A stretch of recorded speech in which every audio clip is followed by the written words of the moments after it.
aí! Estamos aqui com mais um Nucus Pod, uma iniciativa do Núcleo de Pesquisa e Extensão em Cultura, Gênero e Sexualidade aqui da UFBA. E eu recebo hoje o Sergio Carrascosa, o Sergio, ativista, escritor muito famoso pelo seu livro Por el Culo, Políticas Anais, né? E vamos falar um pouquinho sobre as perspectivas em termos de HIV/AIDS, de como o cu também figura como um signo de produção de novos sentidos, principalmente nesses tempos caóticos em que vivemos. Tudo bem? Bem-vindo, Sergio. Buenas, hola, buen día.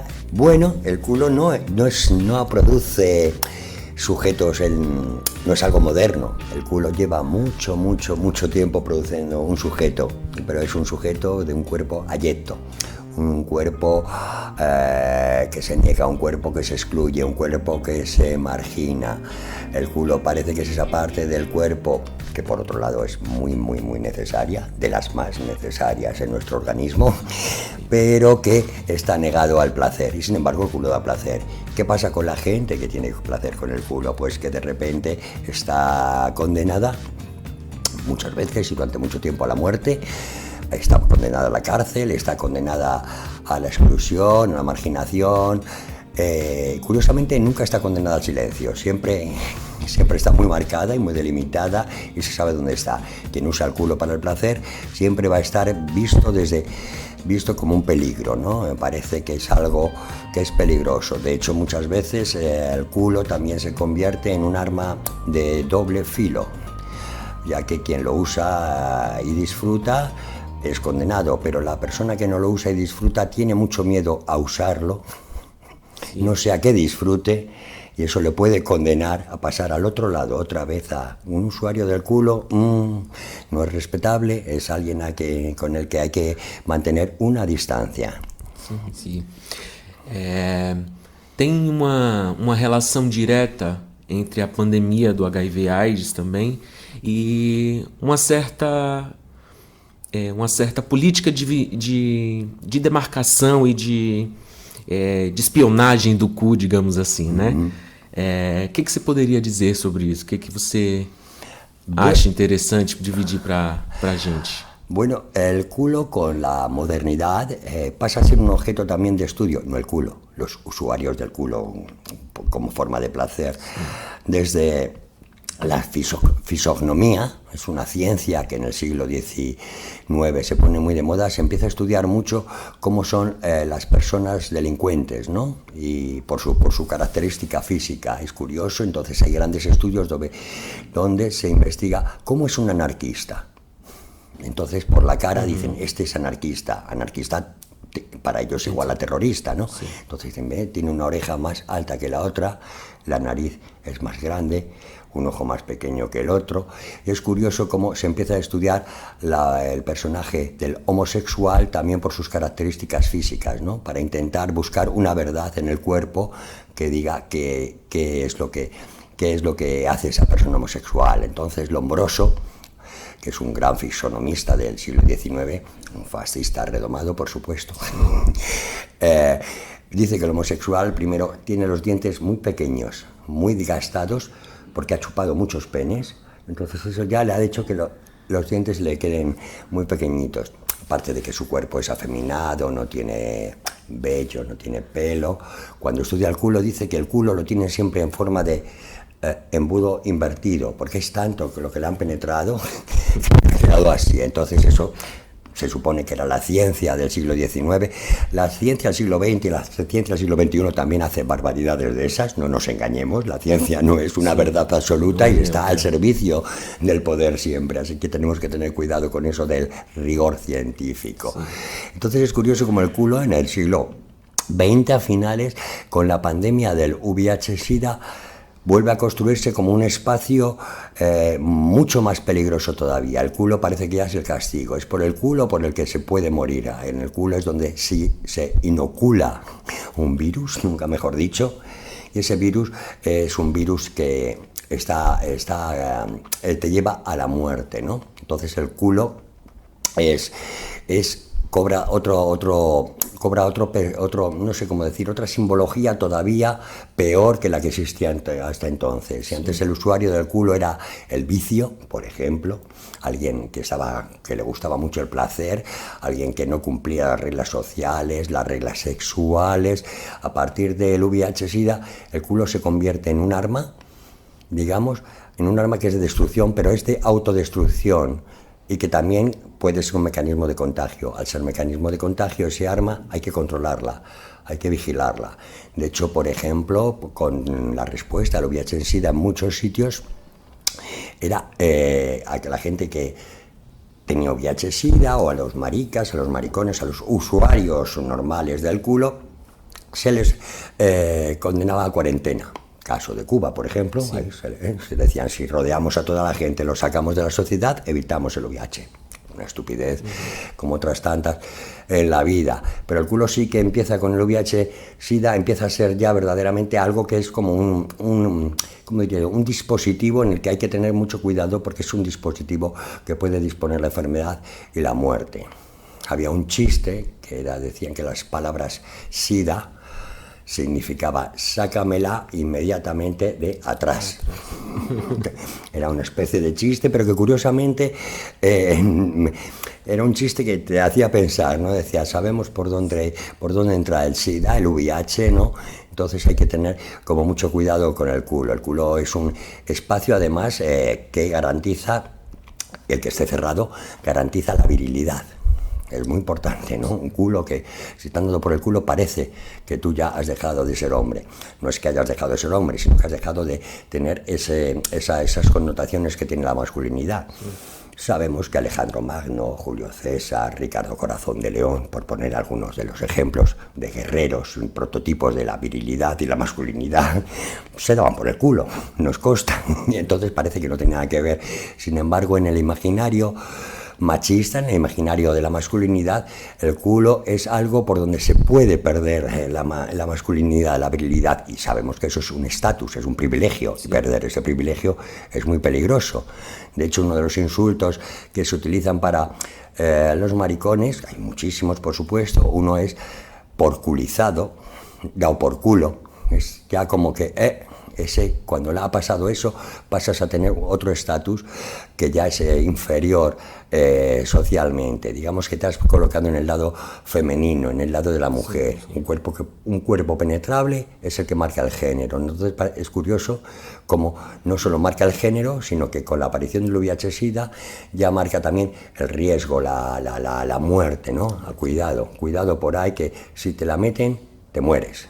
Entonces hay una especie de bucle que crece y convierte el culo en algo que es mucho más peligroso todavía, ya que ya no solo es algo que te quita el privilegio, sino que te puede dar la muerte, ¿no? Entonces hay un refuerzo del discurso anticulo, antiplacer del culo con el VIH-Sida muy, muy, muy importante. Sim, sim. Você falando isso, eu fico pensando sobre todas as transformações que tem acontecido no mundo, né? Esse discurso ultraconservador voltando aos lugares de poder e, sobretudo, colocando as pautas de gênero e sexualidade na sua mira, que tem uma ligação direta, né? com essa vigilância do cu, ou a vigilância do corpo, essa vigilância do prazer, né? Então, assim, eu fico pensando como que a pandemia do HIV/AIDS pode nos fornecer novos signos ou novas simbologias que não dê conta mais da morte, mas sim de uma produção de vida. Que você acha, assim? Você pensa acerca de todo esse tempo que você passou junto dessas questões do HIV/AIDS como um técnico de prevenção e tal? O que você acharia nesse contexto que vivemos agora? Bueno, ahora es distinto, yo creo. Primero porque el culo con el VIH-Sida lo que pasaba es que una persona, un hombre, sobre todo, no nos engañemos, que tenía el VIH-Sida, ya de repente se veía como alguien que había usado el culo. Eso, entonces ya era el ver el castigo, la muerte, de has hecho lo prohibido, y entonces tienes la muerte. No Dios, sino la naturaleza se encarga. La naturaleza a veces también funciona como Dios en ciertos discursos. Se encarga de castigar que cuando un órgano se utiliza mal haya un castigo después, ¿no? En la actualidad, ¿qué pasa con ese culo, ¿no? Yo creo que ya una vez evitada la muerte, la enfermedad sigue funcionando, como diría Susan Sontag, como una metáfora muy grande, ¿no? Entonces, el cuerpo que se da por culo sigue siendo, yo creo que es un cuerpo que hay que vigilar, hay que controlar, y hay que tener mucho cuidado con ese cuerpo y saber en qué situación está. De hecho, la medicación, yo pienso que hay contra el VIH, la de tratamientos que hay antirretrovirales, funciona un poco así. Por supuesto que tiene al virus por debajo, pero también funciona para controlar un sector de la población que ha tenido unas prácticas sexuales, cuando menos, no normativas. No solo por el culo, puede haber promiscuidad, que también no se acepta en la heterosexualidad, o se acepta solo para los hombres. Hay que ver que los varones heterosexuales, digamos, en esto siguen teniendo un privilegio siempre. Ellos la meten, ellos penetran, y no son penetrables, y por ende los cuerpos que no son penetrables, pues parece que son inmunes a la enfermedad, ¿no? Un cuerpo penetrable se convierte de repente en un cuerpo que puede ser enfermo. Este cuerpo enfermo hay que controlarlo de alguna forma. ¿Cómo se controla? Bien, una vez que hay enfermedad, con medicación, pero fíjate que estamos asistiendo en la actualidad a un sistemas de control que sin enfermedad también hay medicación. Me estoy refiriendo a la profilaxis preexposición, ¿no? Entonces, es como el cuerpo del marica siempre tiene que estar sujeto de alguna forma. La integración que se ha dado en la sociedad capitalista de las prácticas homosexuales o identidades, si podemos llamarlas así, nunca me queda claro si una práctica sexual genera una identidad o no, tengo esos problemas, nunca se sabe, ¿no? Como siempre están controlados. La forma de integración ha sido dentro de las pautas de consumo, por un lado, donde se va a follar, donde se va a divertirse. Otra, los cuerpos, cómo se construyen. Tienen que ser cuerpos cada vez más viriles, más de gimnasio, sin pelo. Los cuerpos son blancos, ¿eh? La racializado sigue viéndose todavía como exotismo. No nos engañemos que ahí solo el acceso principal es un cuerpo bonito y blanco. Si tiene acceso a un cuerpo racializado, va a ser siempre dentro de los modelos estéticos de la blanquitud. No es otro, porque el colonialismo ha funcionado también delimitando qué cuerpos son los válidos, los útiles, y para qué y cuáles no. Entonces, en la actualidad, con este tipo de medicación, llegamos a un régimen en el cual parece que la medicación sigue sirviendo como otra forma de control. El hecho es que el cuerpo nunca va a ser libre, siempre va a haber una forma de tenerlo controlado por el capital, ¿no? Y en estos casos puede ser el objetivo, puede ser eso, tener ese cuerpo vigilado. De hecho, hay un anuncio que a mí me llamó mucho la atención de APTAP. Es un grupo antisida que siempre nos ha parecido a todos ejemplar su lucha. De APTAP Dublín en Irlanda, en el que te habla de que con la actualidad se sabe que con la medicación que hay, un cuerpo medicado tiene una carga viral indetectable y por ende no transmite el VIH. Bien, pues hay un anuncio que a mí me chocó muchísimo, que decía en inglés algo así como: jódete, fóllate a este positivo. Entonces, y te ponían debajo: toma la medicación, no te va a pasar nada. Entonces yo decía, me parece muy bien que te folle la gente con quien quiera, pero eso, lo que creo es que se puede follar con quien quiera. ¿Por qué solo se invita a follar con la persona que no puede transmitir el VIH? ¿Qué pasa con otros cuerpos que ignoran si tienen VIH o no? ¿Qué pasa con otros cuerpos que no tienen acceso a esa medicación? ¿No? Me pareció muy curioso porque como el sexo también se convertía en esta manera en una especie de dispositivo de control, ¿no? Hay que follar, pero ¿qué cuerpos son los que son follables? ¿Quién dice qué cuerpos son follables y los que no?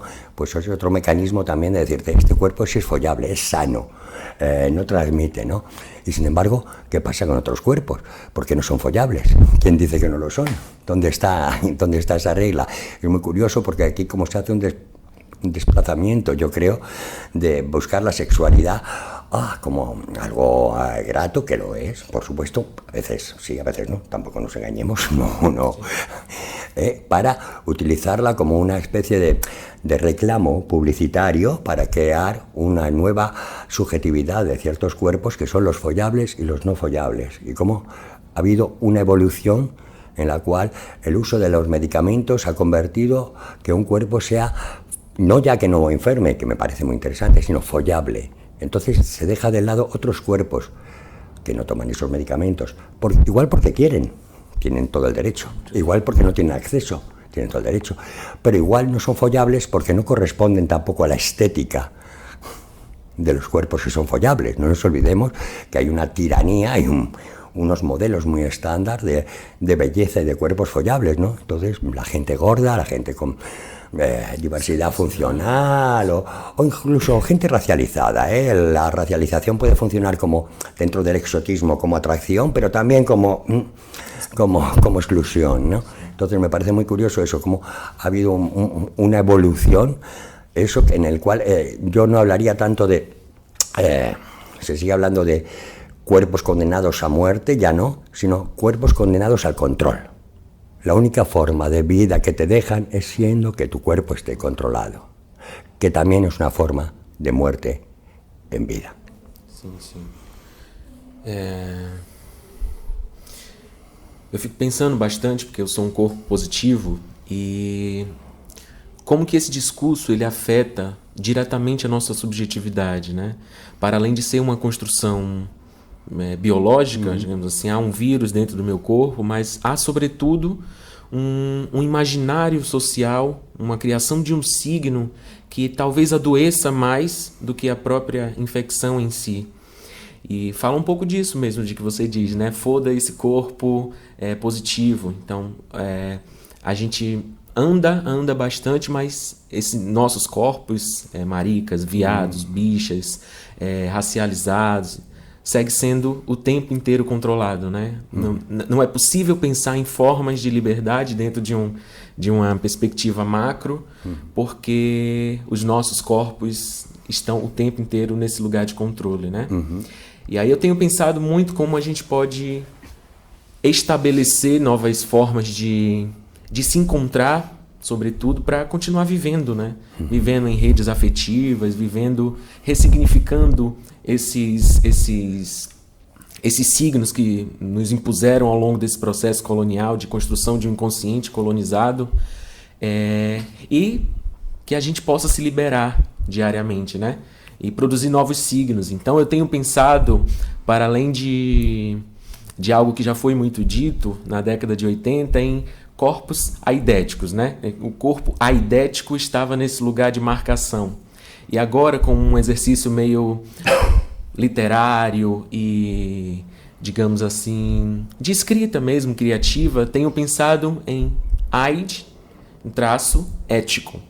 Então, é para pensar que o vírus do HIV, em alguma medida, ele estabelece um comportamento ético no sentido de que ele pensa o cuidado, tanto de si quanto o cuidado do outro. Então, essa perspectiva do aid dá essa dimensão do encontro, de segurar os outros, de rememorar a história dos que vieram antes da gente, de que certamente tombaram, morreram porque não puderam ter acesso à medicação, nada do tipo.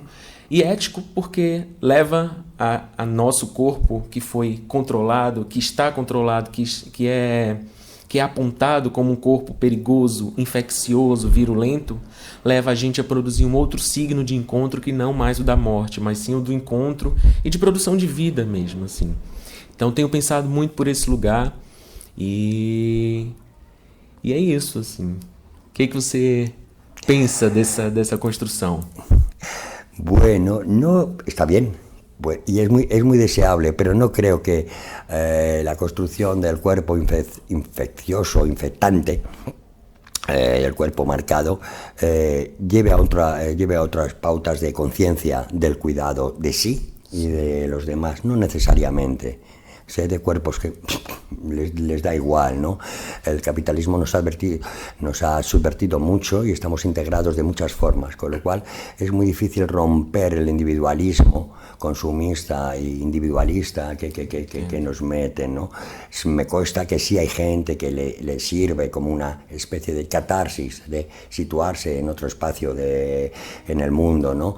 Pero conozco otros casos en que no. Entonces no me atrevería a decir que eso sirva de catarsis para toda la gente. Para muchas sí, y me parece muy positivo además, porque en estos momentos necesitamos de verdaderas catarsis para enfrentarnos a un sistema que cada vez va a ser más agresivo y más violento, ¿no? Pero otra gente no creo que necesariamente eso le coloque ahí, por el hecho de estar señalado como cuerpo infeccioso peligroso. Bacana. Então, muito obrigado, Cerro. A você. Bom, é sempre bem-vindo aqui no Brasil, ao Nucus. Obrigado. E é isso. Beijo. Um beijo.